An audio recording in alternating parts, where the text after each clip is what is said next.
नमस्कार, मी रेश्मा साळुंखे धामणकर. नमस्कार, मी हेमाली मोहिते.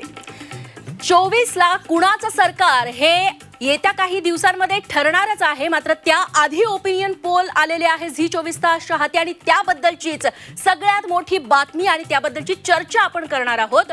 सुरुवातीला सर्वात मोठी ब्रेकिंग न्यूज आहे लोकसभा निवडणुकी संदर्भातली. लोकसभा निवडणुकीच्या तारखा उद्या जाहीर होणार आहेत. उद्या दुपारी 3 वाजता निवडणूक आयोगाची पत्रकार परिषद आहे आणि या पत्रकार परिषदेत लोकसभा निवडणुकीच्या तारखा जाहीर केल्या जातील. त्यानंतर देशात आचारसंहिता लागू होईल. या ज्या तारखा जाहीर होत आहेत त्या आधीच ओपिनियन पोल झी 24 तासच्या हाती आलेला आहे आणि यामध्ये आपण अंदाज लावू शकणार आहोत की 2024 मध्ये नेमकं सरकार कुणाचं येणार आहे आणि सत्तेच्या खुर्चीवर नेमकं कोण बसणार आहे आणि त्याबद्दलची सविस्तर चर्चा देखील पुढचे काही तास आपल्याला करायची आहे.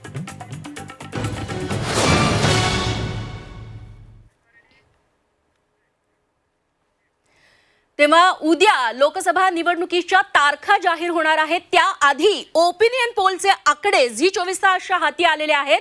आपण एक एक करून या ओपिनियन पोलचे आकडे बघणार आहोत. लोकसभा निवडणुकीचा रणसंग्राम आहे तो अगदी जवळ आलाय. सत्ताधारी आणि विरोधकांनी निवडणुकीसाठी आता कंबर कसलेली आहे. पंतप्रधान नरेंद्र मोदी विजयाची हॅट्रिक साधणार की जनता इंडिया आघाडीला साथ देणार? लोकसभेचा हा रणसंग्राम कोण जिंकणार यावरून सध्या राजकीय वर्तुळात जोरदार चर्चा रंगतीये.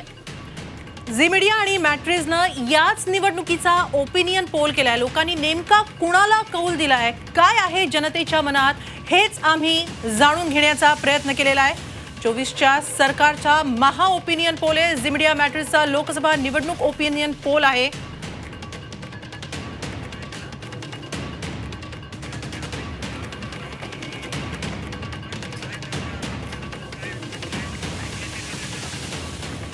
या ओपिनियन पोलच्या आधारे आपण सगळी आकडेवारी जाणून घेणारच आहोत. तत्पूर्वी आपण आज या ओपिनियन पोलच्या अनुषंगानेच आणखीन चर्चा करणार आहोत. पुढची राजकीय वाटचाल देशाची, महाराष्ट्राची कशी असणार आहे आणि यासाठी आपल्याबरोबर स्टुडिओमध्ये आत्ता उपस्थित आहेत चर्चेसाठी विश्वास पाठक, भाजप प्रवक्ते, तसंच ज्येष्ठ पत्रकार मृणालिनी नानिवडेकर आणि नागपूरमधून आपल्याबरोबर आहे ज्येष्ठ पत्रकार श्रीमंत माने. या सगळ्यांचं मी या कार्यक्रमामध्ये स्वागत करते आणि आपण आता चर्चेला सुरुवात करूया. हा ओपिनियन पोल काही वेळातच आपल्या समोर येणार आहे सर, पण काय वाटतं सध्या देशातली स्थिती कुणाला अनुकूल आहे असं तुम्हाला वाटतं? विश्वास सर. बघा, ज्या प्रकारे 2014 नंतर या देशाने एक सशक्त असं नेतृत्व अनुभवलेलं आहे माननीय नरेंद्र मोदींच्या रूपामध्ये, त्यामुळे त्यांनाच पुढे जनता कंटिन्यू करेल याच्यात आम्हाला ते मात्र शंका नाही. असं गृहीत धरा की जनतेला त्यांना कंटिन्यू करायचं नाही तर प्रश्न असा उपस्थित होतो की मग कोणाला प्रधानमंत्री म्हणून ते निवडतील.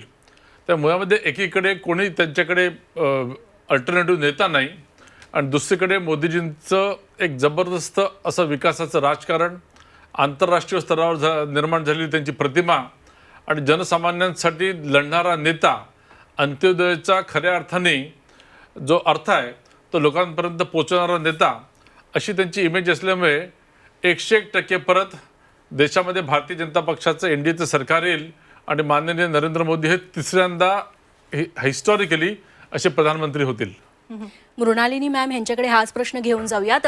मॅम, खरंच नरेंद्र मोदी पुन्हा एकदा विजयाची हॅट्रिक साधतील असं सध्याचं चित्र बघायला मिळतंय? मागच्या काही दिवसात देखील ओपिनियन पोल आले, आता हा नवीन पोल येतोय, त्याआधीच आपलं मत? एकतर आपण लक्षात घेतलं पाहिजे की कोणताही ओपिनियन पोल हा काही निकाल नसतो. तो जनतेचा कल दाखवतो, तो जनतेच्या भावनेत काय आहे ते आपल्यापर्यंत पोचवत असतो. अत्यंत मोठं सॅम्पल घेऊन तुम्ही लोक हा पोल करता. मागेही या पोलमध्ये मोदी हे पुन्हा सत्तेत येतील असं स्पष्ट झालं होतं. मला असं वाटतं देशातलं सगळं वातावरण लक्षात घेता मोदी पुन्हा पंतप्रधान होतील असं सध्या तरी दिसतंय. याबद्दलच्या जनतेच्या मनातल्या ज्या भावना आहेत त्या योग्य आहेत, बरोबर आहेत. भारतीय जनता पक्षाचा सामना करण्यात बाकी पक्ष अपयशी ठरत आहेत, हा सगळा त्यातल्या विश्लेषणाचा भाग आहे. आज एक खूप मोठा निर्णय सर्वोच्च न्यायालयाने दिलेला आहे. कुठेतरी ट्रान्सपरन्सी अधिक यावी, पारदर्शकता अधिक यावी अशी भारतीय जनता पक्षाच्या विद्यमान सरकारकडून अपेक्षा धरली जाते आहे. ती अपेक्षा काही चूक नाही. पण ह्या सगळ्याच्याही पलीकडे सध्या तरी मोदी यांची प्रतिमा गेलेली स्पष्टपणे दिसत आहे. आणि मला असं वाटतं की यावेळेला जो काय नंतरचा सामना असेल तो त्यांनी स्वतःच दिलेली जी घोषणा आहे की इस बार 400 पार, ती प्रत्यक्षात येते की नाही ही आहे. याची कसोटी ज्यावर आपण नंतर विस्ताराने बोलू महाराष्ट्रात जास्त लागणार आहे, कारण महाराष्ट्रात गेल्या 3 वर्षात बरंच काही काही राजकारणात घडलं आहे. त्यामुळे भारत मोदींना जर कौल देत असेल तर महाराष्ट्राचाही सूर तसाच आहे का हेही आपल्याला निश्चित. बघावं लागेल. मृणालिनी मॅम, ह्याच्यावरती आपण चर्चा करूया. पहिला ओपिनियन पोल आता झी 24 तासच्या हाती आलेला आहे. बिहारचा हा ओपिनियन पोल नेमकं काय सांगतो, त्याचे आकडे काय सांगतायत ते आपण बघूयात. बिहारमध्ये एनडीएला 37 जागांचा अंदाज वर्तवण्यात आलेला आहे, तर इंडियाच्या पारड्यात अवघ्या 3 जागा जाण्याची शक्यता आहे. तेव्हा बिहारमध्ये इतरांना एकही जागा मिळणार नाही का असा सवाल देखील हा ओपिनियन पोलचा आकडा सांगतोय. बिहारमध्ये एकूण लोकसभेच्या जागा आहेत 40. एक महत्त्वाचं राज्य आहे आकड्यांच्या बाबतीत बिहार. त्यापैकी तब्बल 39 जागा एनडीएने 2019 मध्ये जिंकलेल्या होत्या. त्याच्यामध्ये थोडासा फरक पडतोय, 2 जागा कमी, मात्र तरीही 37 जागा भाजप प्रणित आघाडीच्या पारड्यात जात आहेत. ही महत्वाची गोष्ट म्हणायला हवी. इंडिया आघाडीच्या जागांमध्ये अवघ्या 2 जागांनी वाढ होतीये आणि इंडिया आघाडीला 3 जागा मिळू शकतात. नक्कीच. आणि इतरांना 2019 मध्ये काहीच यश मिळालं नव्हतं, यंदाही तसंच चित्र काहीसं दिसतं आहे. यावरूनच आता आपण पुढे चर्चा करणार आहोत. यामध्ये श्रीमंत माने आपल्याबरोबर आहेत, नागपूरमधून ज्येष्ठ पत्रकार. श्रीमंत माने, आपण बिहारचा हा ओपिनियन पोल पाहतो आहोत. 40 पैकी गेल्या वेळेस 39 जागा एनडीएकडे होत्या, आता 37 दाखवत आहेत, म्हणजे काहीशी घट दिसते. तर इंडिया आघाडीकडे 2 जागा वाढत आहेत, 3 जागा मिळतील असा अंदाज आहे. आपलं काय म्हणणं आहे यावर, काय नेमकं वाटतं या पोलबद्दल? नाही, उत्तर भारतातल्या ज्या राज्यांमध्ये भाजपचा मोठा प्रभाव आहे त्याच्यामध्ये बिहार हे महत्त्वाचं राज्य आहे. आणि गेल्या वेळेला 2019च्या निवडणुकीमध्ये राष्ट्रीय लोकशाही आघाडीची जी स्थिती होती तर ती त्याच्यामध्ये जनता दल युनायटेड नितीश कुमारांचा जो पक्ष आहे तो भाजपबरोबर होता. आणि नंतर निवडणूक झाल्यानंतर ते राजद आणि महागठबंधन त्यांनी करून तिकडे गेले. पण गेल्या वेळची जी स्थिती होती ती तशीच स्थिती, राजकीय स्थिती ज्याला म्हणतो आपण, ती तशीच तयार झालेली आहे. आणि अशा वेळेला या राज्यांमध्ये भाजपला मोठं यश मिळेल हे अपेक्षित आहे. पण ते 100% यश म्हणजे भाजपच्या काही नेत्यांनी त्या राज्यांमध्ये ज्यावेळेला आता दौरे केले त्यावेळेला 40च्या 40 जागा जिंकण्याचा विश्वास व्यक्त केला.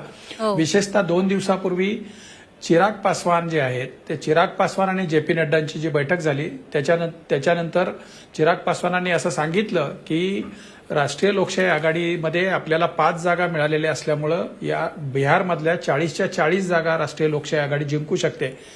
आता आपण जो ओपिनियन पोल दाखवतात त्याच्यामध्ये 37-3 असं जर होत असेल तर 2 जागांची जी हानी आहे ती रालोआची होते असं दिसतंय.